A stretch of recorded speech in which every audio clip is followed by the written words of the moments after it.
Hello मेरे अच्छे दोस्तों, प्यारे भाई बहनों, कैसे हो आप लोग। मैं उम्मीद करती हूँ आप लोग ठीक और स्वस्थ होंगे। आज आप लोगों का अन्नपूर्णा रसोई में फिर से स्वागत है। आज आप लोगों के लिए बहुत ही हेल्दी और टेस्टी चना की घुगनी बनाने की रेसिपी लेके आई हूँ। तो ये देखिए 200 ग्राम के लगभग ये चना थी। और फूलने से पहले जो मतलब सूखी हुई जो चना थी वो 200 ग्राम थी। तो उसे मैं पानी में भीगने के लिए 4 घंटे पहले रख दी थी, जिससे कि ये चना अच्छी तरह से फूल जाए। और जब चना मैं डाल रही थी तो उससे पहले भीगने से पहले उसे अच्छी तरह से 2 पानी से धो ली थी और धोने के बाद फिर उसे भीगने के लिए छोड़ दी थी। और जब ये अच्छी तरह से पानी में फूल गई है ये चना, तो फिर से मैं पानी से निकाल के फिर से 2 पानी से अच्छी तरह से साफ से धो ली हूँ। और धोने के बाद फिर इस बर्तन में डाल दी। तो इस तरह ये हमारी चना फूल के तैयार हो गई है। अब इस चना में मैं 2 सीटी लो फ्लेम पे लगाऊंगी। तो इस चना को पहले मैं इस कुकर में डाल रही हूँ। और ये इस कुकर में डालने के बाद चना के ऊपर आधा इंच ऊपर तक चना के आधा इंच ऊपर तक इसमें पानी डाल दूंगी। और पानी डालने के बाद आधी छोटी चम्मच इसमें नमक डाल दूंगी। और नमक डालने के बाद फिर इसे 2 सीटी लो फ्लेम पे लगा लूँगी, जिससे कि ये अच्छी तरह से पक जाए। तो ये देखिए इस तरह मैं इस चना को कुकर में डाल दी हूँ और चना के ऊपर आधा इंच पानी भी डाल दी हूँ। अब इसमें मैं 1 छोटी चम्मच से थोड़ी सी कम नमक डाल रही हूँ। और ये नमक डालने के बाद अब इस कुकर को ढक्कन से बंद कर दूंगी। और बंद करने के बाद फिर लो फ्लेम पे इसे 2 सीटी इस चने में लगा लूँगी। तो इस तरह पका के फिर मैं आप लोगों को दिखाऊंगी। उधर हमारी चना पक रही है, तब तक हम इस सब्जी बनाने के लिए जो कुछ मसाला हमें तैयार करनी है वो हम मसाला इतने देर में तैयार कर लेते हैं। तो ये देखिए 5 से 6 मैं लहसुन की कलियां ले ली हूँ और 1 इंच अदरक का टुकड़ा ले ली हूँ। और ये दोनों चीज़ों को मैं सिलबट्टे पे डाल के इसका पेस्ट बना लूँगी।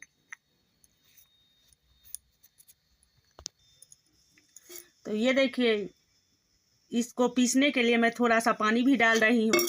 अब पानी डालने के बाद इसे पीस के तैयार कर लीजिए। लहसुन और अदरक को पीस के मैं इसका पेस्ट बना ली हूँ और इस पेस्ट को अब इस कटोरी में डाल रही हूँ। तो इस तरह ये हमारी पेस्ट बन के तैयार हो गई है। और उधर चना भी हमारी पक गई है।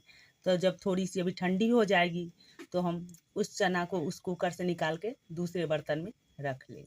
चना हमारी थोड़ी सी ठंडी हो गई थी तो मैं कुकर से निकाल के इस प्लेट में डाल दी हूँ इसे। और इसी घुगनी में डालने के लिए जो कुछ तैयारी की हूँ वो आप लोगों को दिखा रही हूँ। तो ये देखिए 2 मीडियम साइज का प्याज मैं ले ली थी, उसे बारीक चॉप करके इस प्लेट में डाल दी हूँ। और इसी घुगनी में डालने के लिए जो कुछ खड़ा मसाला तैयार करके रखी हूँ वो आप लोगों को दिखा रही हूँ। तो ये देखिए 1 तेज़पत्ता ले ली हूँ, जिसे 2 टुकड़ा करके इस प्लेट में डाल दी हूँ। 2 छोटा-छोटा टुकड़ा ये दालचीनी का है और 1 छोटी चम्मच जीरा ले ली और 2 लौंग है। तो इस तरह ये कुछ खड़ा मसाला है। और इसमें अभी 2 सूखी लाल मिर्च भी डालूँगी। तो इस तरह ये कुछ मसाला हम इस घुगनी में डालेंगे। तो अब हम गैस की तरफ चलते हैं और घुगनी बनाना शुरू करते हैं। तो ये देखिए इस तरह मैं गैस की तरफ चली आई हूँ और गैस पे ये कढ़ाई चढ़ा दी थी गर्म होने के लिए। तो जब कढ़ाई हमारी गर्म हो गई थी तो इसमें 4 टेबल स्पून मैं सरसों का तेल डाल दी थी गर्म होने के लिए। तो तेल भी हमारी गर्म हो गई है। तो इस गर्म तेल में हम सबसे पहले तेज़पत्ता डालेंगे और इसे 1-2 बार हम चला लेंगे। उसके बाद जो हम सूखी लाल मिर्च डालेंगे वो भी इसी टाइम इसमें डाल देंगे। तो ये देखिए 2 सूखी लाल मिर्च मैं इसमें डाल रही हूँ। और ये दोनों जब हल्की सी फ्राई हो जाएगी तो अब जो हम लौंग, दालचीनी और जीरा रखे हैं वो डाल देंगे इसमें। पत्ता हल्की सी फ्राई हो गई है तो इसी टाइम हम इसमें लौंग, जीरा और दालचीनी डाल देंगे। और ये सारी चीज़ों को अब हम फ्राई होने देंगे। जब ये फ्राई हो जाएगी तो जो हम प्याज काट के रखे हैं वो प्याज डाल देंगे। ये सारी चीज़ फ्राई हो गई है तो अब हम इसमें प्याज डालेंगे।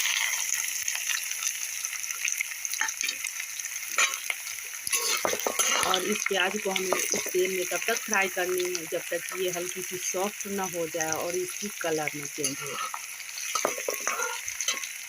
प्याज की कलर चेंज हो गई है और ये हल्की सी सॉफ्ट भी हो गई है। तो इसी टाइम हम जो अदरक और लहसुन का पेस्ट बनाए थे वो पेस्ट इसमें डाल देंगे और इसे 2-4 बार हम चला लेंगे जिससे कि इसका कच्चापन दूर हो जाए। लहसुन और अदरक का मैं पेस्ट डाल दी थी और इसे थोड़ी देर के लिए भून भी ली थी तो इसका कच्चापन ख़त्म हो गया है। अब तो अब हम इसमें कुछ पाउडर वाला मसाला ऐड करेंगे। तो 1 छोटी चम्मच हम इसमें हल्दी पाउडर ऐड कर रहे हैं, 1 छोटी चम्मच मिर्च पाउडर और 1 बड़ी चम्मच इसमें धनिया पाउडर। मसाले आप अपने हिसाब से जैसा चटपटा खाना पसंद करते हो उस हिसाब से आप बढ़ा घटा सकते हो। और अब इसे एक बार चला लूँगी इस मसाले को। उसके बाद 2-3 चम्मच इसमें पानी डाल दूँगी जिससे कि ये मसाला जले ना, अच्छी तरह से भून जाए। तो ये देखिए 2 से 3 चम्मच में इसमें पानी डाल दी और पानी डालने के बाद अब इसे हम तब तक भूनेंगे जब तक कि इस मसाले से तेल ना लगे। इसके लिए मैं इस मसाले को भून ली थी और इस मसाले से अब तेल भी अलग होने लगी है। तो इसी टाइम हम इसमें एक मीडियम साइज़ का टमाटर जो काट के रखे हैं वो टमाटर इसमें डाल देंगे और इस टमाटर को इस मसाले के साथ तब तक भूनेंगे जब तक कि ये टमाटर सॉफ्ट ना हो जाए। टमाटर हमारी सॉफ्ट हो गई है तो जो हम चना रखे हैं वो चना इसी टाइम इसमें डाल देंगे और चना डालने के बाद 2 से 3 मिनट तक हम इसे मीडियम फ्लेम पे अच्छी तरह से भून लेंगे। तो इस तरह 3 से 4 मिनट हो गई है मुझे इस चना को भूनते हुए मसाले के साथ और ये देखिए इस चना से तेल भी अलग होने लगी है तो ये अच्छी तरह से अब भून गई। तो इसी टाइम हम इसमें स्वादानुसार नमक डालेंगे और नमक डालने के बाद 1-2 बार हम इसे चला लेंगे और चलाने के बाद फिर हम पानी डाल देंगे।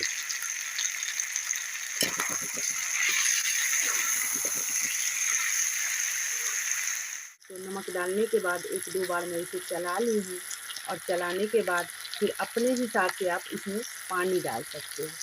तो मैं 1.5 कटोरी के लगभग इसमें पानी डालूँगी इसलिए कि हम इसे रोटी के साथ सर्व करेंगे। अगर आप चावल के साथ या मुरमुरे के साथ खाना पसंद करते हो तो आप उस हिसाब से इसमें पानी डाल सकते हो।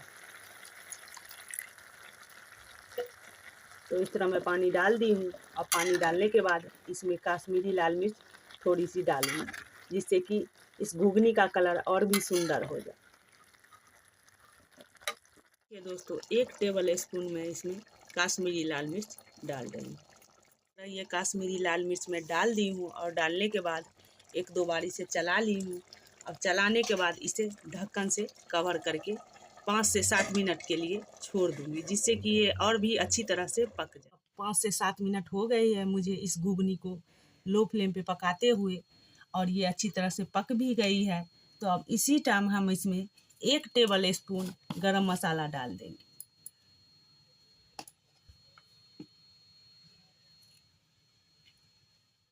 और गरम मसाला डालने के बाद इसे अच्छी तरह से हम चला लेंगे और चलाने के बाद फिर हम इसमें कसूरी मेथी डाल देंगे। डालने के बाद मैं इसमें 1 टेबल स्पून कसूरी मेथी डाल रही हूँ क्रश करके। तो इस तरह ये हमारी घुगनी बन के तैयार हो गई है। अब मैं इस घुगनी को दूसरे बर्तन में डाल रही हूँ।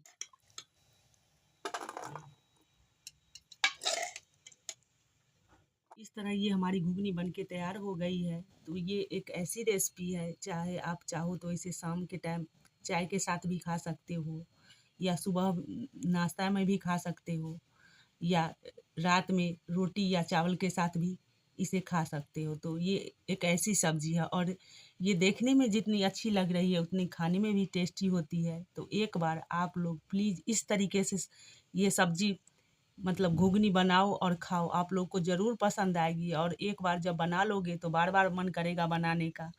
तो इस तरह आप लोग बनाओ, खाओ और पसंद आए तो फिर ज़्यादा से ज़्यादा शेयर करो, लाइक करो, सब्सक्राइब करो और कमेंट करके हमें ज़रूर बताना जो ये आप लोगों को रेसिपी हमारी कैसी लगी। फिर आप लोगों से मैं अगले वीडियो मिलती हूँ।